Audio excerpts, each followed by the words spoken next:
Default T. What you're about to watch is not a simple sentencing hearing. It's a courtroom struggle between compassion and accountability. The defendant, in this case, Natasha Morgan, has a long history with the justice system, extensive mental health treatment, and years spent in custody. And today, the court is trying one last time to determine whether rehabilitation is possible, or whether prison is inevitable. From the very start, you'll hear discussions about mental competency, medication, psychiatric evaluations, and probation conditions that stretch for an entire decade. This isn't about a single mistake, it's about whether someone can comply with structure, supervision, and court-ordered treatment when given chance after chance. Pay close attention to the judge's tone here. This is not a judge looking to punish blindly. This is a judge attempting to build a support framework, housing, outpatient treatment, trauma assessments, mental health court referrals, all designed to keep this defendant out of prison. But here's the real tension. When the court orders something, is compliance optional or mandatory? And when someone says they want help, do their actions match their words? Keep watching because this case turns on that exact question. Why people think when I order something, their option is, oh no, I'm not doing that. I don't want to do that. I did the whole interview for an hour. And you said, no, I did I an don't interview. want it. No, you said, I don't want Esperanza versus Natasha Morgan. Can I have parties announced for the record for the state, for the defense? Role is standing in for Mr. Umberto for Miss Morgan. And are you Miss Morgan? Yes, ma'am. All right. Yes, ma'am, Your Honor. All right. I got a little sore throat because the air conditioner over there in my dorm in 2 Bravo is freezing cold, and I'm sorry my voice is the worst. I wasn't talking to nobody, Your Honor. I respect the judge. My mother was an Air Force pilot, 97-286, even though I broke the law before her. I apologize. Oh, your apology is accepted. It's horrible conditions. Yeah. All right. So here is my question. Defense, have you had a chance to confer with her? She said that she was hearing voices or. I take medication. I take Giodon. All right. And Yes. do you believe she's currently competent? I do so believe, Judge. I did speak with Mr. Saldana, and he expressed that his intention to go forward with this plea and Miss Morgan's intention to go forward. All right. Ms. Morgan, can you raise your right hand for me, please? Do you solemnly swear and affirm the testimony you give will be the truth and nothing but the truth, so help you God? Yes, ma'am, Your Honor. All right. You can lower your hand, state your name for the record. My name is Natasha Elizabeth Malloy Morgan, Your Honor. All right. Ms. Morgan, if you were released, where would you be living? I was gonna go to the Hayden, while you was gone on vacation. I seen Judge Hahn, I believe her name is, on May the 17th, Your Honor. And she had asked me the same question that you asked me. All right. That would probably be Judge Her. I'm sorry, I knew it was No problem. age. All right. So with regards to your mental health issues, do you have a doctor that you see when you are not in custody? No, I'm gonna roll in the Medicaid Superior and AMCON insurance. They have Central Meds up there, but they have Center for Health down the street that they have a psychiatrist there that will be available to give me my psychiatric medication. Release if you decide that it's in your favor, in your judgment to release me on the 10 years of probation plea agreeable bargain. Yes, ma'am. All right. And state you may be excused. Thank you, Your Honor. All right. The court is going to sentence you to 10 years in the prison, suspended and probated for 10 years. There's a $500 fine that will be probated. She's going to be on the MIC caseload, Yes, Your Honor. and that's based upon the evaluation that the court has seen. I'm going to ask for a trauma assessment, and I'm asking for that based upon what's in the PSI report. There's to be restitution, if any, to Jerry, Jeri Brown. I'm going to do a referral to Esperanza Court based upon what I've reviewed in the PSI report. If she's not accepted into Esperanza Court, then we will, that'll be the first one. If she's not accepted there, then we'll try felony drug court. The reason why I'm suggesting these, now, here's the thing. You have issues going on with you. I'm reading the PSI report. I've read the PSI report. I've seen your diagnosis. Going to Haven Hope is not the best place for you. You need a place where and these programs that I'm recommending to you, they're all outpatient programs. But you are going to be in custody for the weekend. Felony Drug Court and Esperanza Court, they will send someone over to interview you Monday or Tuesday.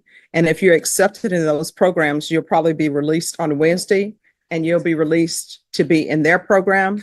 What I can tell you is Esperanza Court and Felony Drug Court, they'll be able to help you with housing. They'll be able to help you with any mental health issues, and that's what you need. You understand? All right. And they will do it by next week. It will be done. It's not going to be done. Well, there's still a strong possibility they may be able to see you this week, but because of the holiday, it may not be 100% this week, but definitely by the following week. And counsel, if it's not done by Tuesday of next week, just come back in and we'll have it brought over and I'll do something else. Yes, sir. But you need to be open and honest with them. You understand? All right. There's to be regular reporting by Zoom or in person. There's to be regular random UAs. There's to be proof of employment or SSI within 45 days of release. There's to be no employment as a home health care provider or with minors. Field visits, 1 time per month until proof of stable medication compliance, and a referral to Center for Healthcare Services. There's to be 200 hours of community service restitution. I'm going to order anger management. Once that's completed, the community service hours will be deemed satisfied. Probation, is there anything else she needs? No, Your Honor. All right. Is there anything else you need from the court to be successful? I wanted to ask you, am I allowed to speak? Sure, yes. I don't understand. I've been in psychiatric care since the age of 9 years old, state of Oklahoma Mhm. and in Texas. And I just don't see how psychiatric, I mean, like everybody wants me to take medication, it seems like, for issues. But, you know, I did 20 years in prison, 12 years administration segregation. I hadn't been in trouble in 4 years. And 2 of them imprisonments was on false allegations. And then on this one, I mean, Well, here's the thing. Let me explain something to you. So with regards to medication, if the doctor says you don't need medication, if the doctor says, she just needs therapy, then that's what we'll do. But what I'm reading in the TAP evaluation, it states that you're on medication at the jail. yes, So, yes, ma'am. I do take the medication jail issues, but I do know within my rights as the state, Mhm. I've been to Sasho, Chandler, Blue Ridge, I've been to mental hospitals. Like I said, state of Oklahoma, my mother was military, I was myself in post Oklahoma. That's court order. I mean, like medication, I don't use drugs or alcohol or anything well, like this is what I can tell you. Yes, Legally, with medication, if you choose not to take the medication, what's going to end up happening is you may or may not decompensate. If you decompensate and become incompetent, they are probably going to take you into custody because this is considered a violent offense. And then they will seek to help you regain competency. And if they determine that medication will make you become competent and you choose not to take it, it will go before a judge. And then when it goes before that judge, they'll have a hearing on whether or not medication is to be forced. So what do you? And here's the thing, you'll have an attorney to represent you at that hearing. I'm just giving you these rules and I give people conditions. You have a choice. You can follow them or not follow them. Yes, ma'am. That is completely up to you. Yes, And of course, there are consequences when we make certain choices. All right, good luck to you. If you need anything, just let the court know. All right. On this case, my understanding, a motion to revoke has been filed? I believe so, Judge. Yes. Yes. With regard to the non-enrollment in the Esperanza, Judge, I believe my client is a little bit confused because she was under the impression it needed like to be a prostitution or a drug charge. Now, I told her that that's not necessarily the case. The Esperanza court assesses her and they feel that she does meet criteria, then she would need to do that program. I did speak with the Esperanza court caseworker, Ms. Benavides. She did state that they attempted to do an assessment, however, that was cut short, but that they would not mind doing an assessment now that my client knows more about the program and to be able to give them a better look as to whether she meets criteria or not, that they can meet with an assessor either tomorrow or Thursday. Okay, here's the thing. I don't know why I should give her a chance to do that. And this is why I'm saying that.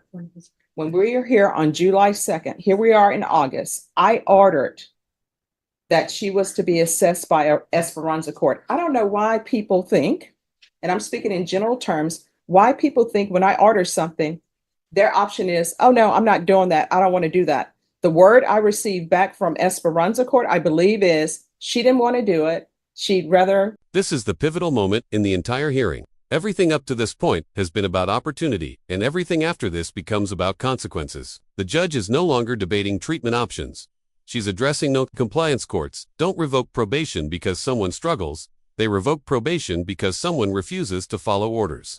And that distinction matters. The judge is crystal clear here. When a court orders an evaluation, participation isn't optional. Declining a program, delaying an assessment, or pushing back against supervision signals to the court that structure is being rejected. You can hear the frustration when the judge explains why this matters. Probation exists to avoid prison, not as an alternative with negotiable terms. Mental health courts and diversion programs only work if the defendant actively engages. Probation isn't optional. Declining a program, delaying an assessment, or pushing back against supervision signals to the court that structure is being rejected. You can hear the frustration when the judge explains why this matters. Probation exists to avoid prison, not as an alternative with negotiable terms. Mental health courts and diversion programs only work if the defendant actively engages. Just go to prison. I think it was just be continued to be allowed to do her probation. I know that she was released and checked in and did her orientation. I wasn't released. Excuse me, Your Honor.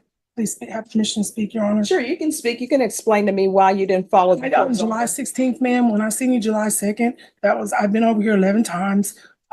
You explained to me that you would grant me the 10-year probation. You asked me where I was gonna go.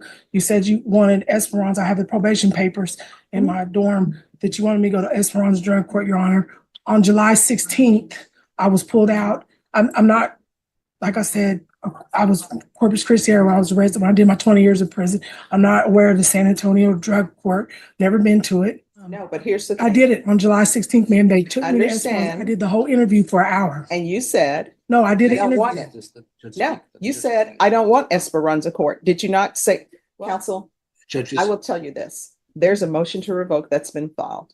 I'll hear the motion to revoke and everybody can present whatever evidence they wish to present.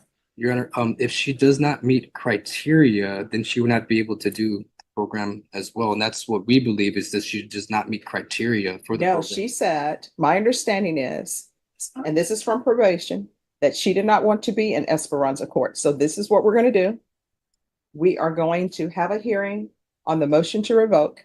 Everybody can present whatever evidence they want to present, and then the court will make a decision on whether or not to revoke her or whether or not to continue her.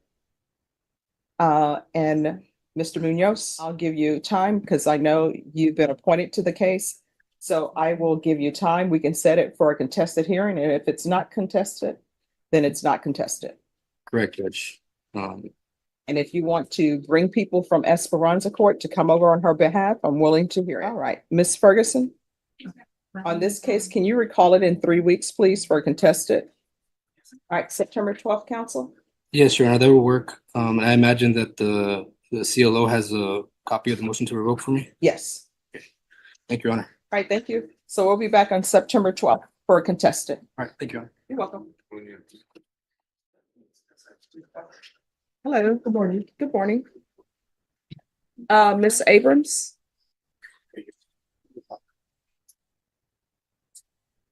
Yes, Judge. So where are we on this case? So Judge, Mr. Munoz has done a wonderful job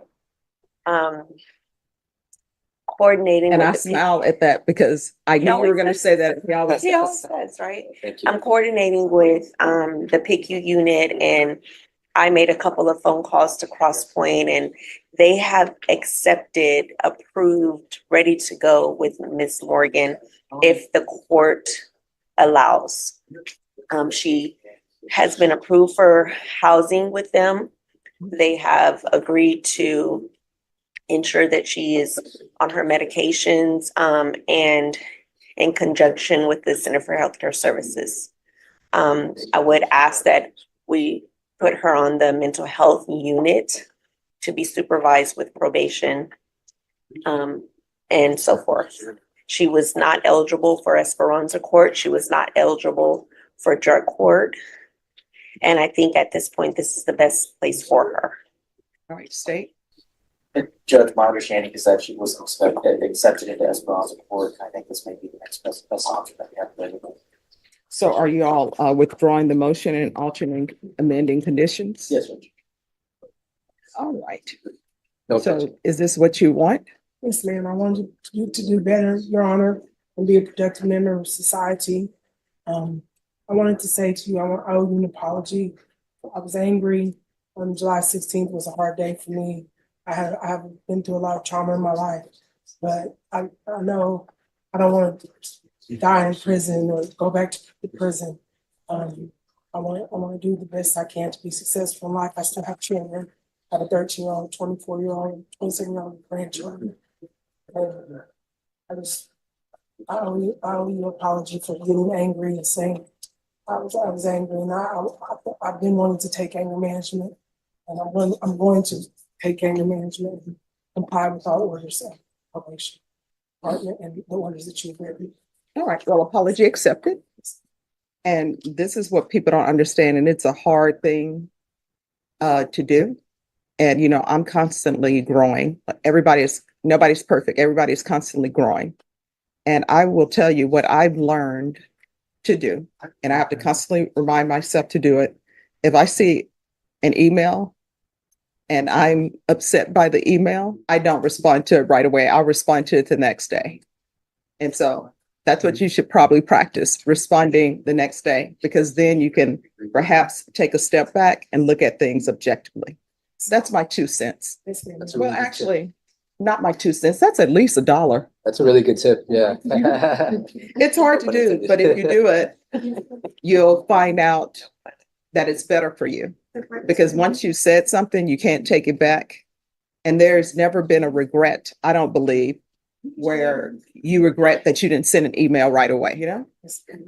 All right, so I'll do the referral to Crosspoint. I'll agree with that. We'll alternate amend conditions. If you'll file the motion to withdraw. Yes, Judge. So we'll alternate amend conditions to include Crosspoint, anger management, referral for Center for Healthcare Services, And mental health unit. and mental health unit. Yes, ma'am. All right, so in this court, people will say that probation is difficult, but I put conditions in place because I'm hoping those conditions that I put in place are something that will help you be successful. So in this court, to be successful on probation, communication is key. Your attorney will tell you this. If you have an issue, let probation know. If you think you're going to use, let probation know. I normally don't revoke people for seeking out help from probation. Like, I'm going to use probation, help me. Because we're here to hopefully make you a success. Yes, ma'am. Your Honor. All right. Is there anything else? All right. Good luck to you. Thank you. Thank you. You're welcome.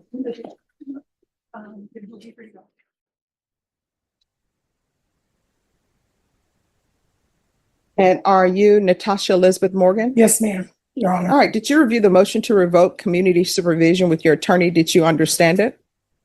Yes, ma'am. Your Honor. Are you the same Natasha Elizabeth Morgan who was placed on community supervision in 2024 CR 1225 for the offense of robbery on July 2nd, 2024 for a term of 10 years? Is that you? Yes, ma'am. Your Honor. State. Violation of condition number 4 in Bear County, Texas, the defendant Natasha Elizabeth Morgan did then and there fail to report to the supervision officer as directed for the months of July, August, and September of 2025 in violation of condition number 4. How do you plead to that? True or not true? True, Your Honor. And will you leave and abandon the remainder? No objection, Your Honor. All right, did you understand by pleading true to violation of condition number 4, the court could find it true, grant the motion, and sentence you up to 10 years in the prison and up to a $500 fine? Yes, Your Honor. Knowing that, do you still wish to plead true to violation of condition number 4? Yes, Your Honor. Court will find violation of condition number 4 true. Is there a proposed agreement? There is, Your Honor. It's for court to grant the state's motion to revoke the defendant and reform from judgment to reflect a 6-year term in prison. That's correct, Your Honor. All right, are you asking the court to follow that agreement? Yes, ma'am, Your Honor. Are you waiving your right to appeal? Yes, ma'am, Your Honor. Then the court will follow your agreement, sentence you to 6 years in the prison, give you credit for any time served. There's to be no residing in households with minors and no unsupervised contact with minors. Got the record. So what happened? Why couldn't you successfully complete it? Well, Judge Boyd, just be honest with you, I couldn't do it no more. I didn't have an address. I just gave up. All you had to do was come in here and talk to me or either call probation. No, I thought about it. Yeah. All right. Well, good luck to you, okay? Yes, ma'am. I have excuse, Your Honor. Yes. Thank you, Judge. Yeah. Have a seat, ma'am. In the end, this case delivers a powerful and sobering message about the limits of second chances. Natasha Morgan was initially given a 10-year probated sentence, an extraordinary opportunity designed to keep her out of prison while addressing her mental health, housing instability, and long-term rehabilitation. The court offered structure, treatment programs, supervision, and support, but probation requires participation. When reporting stopped, when court-ordered assessments weren't completed, and when communication broke down, the court was left with only one option. The motion to revoke was granted, and the sentence became 6 years in prison. This wasn't a decision made lightly. It was the result of repeated warnings and missed opportunities. Now we want to hear from you. Did the court do everything it could, or should there have been more flexibility? Where should the line be drawn between treatment and accountability? If you found this case as intense and thought-provoking as we did, hit that like button, share your thoughts in the comments, and don't forget to subscribe for more real, unfiltered courtroom breakdowns.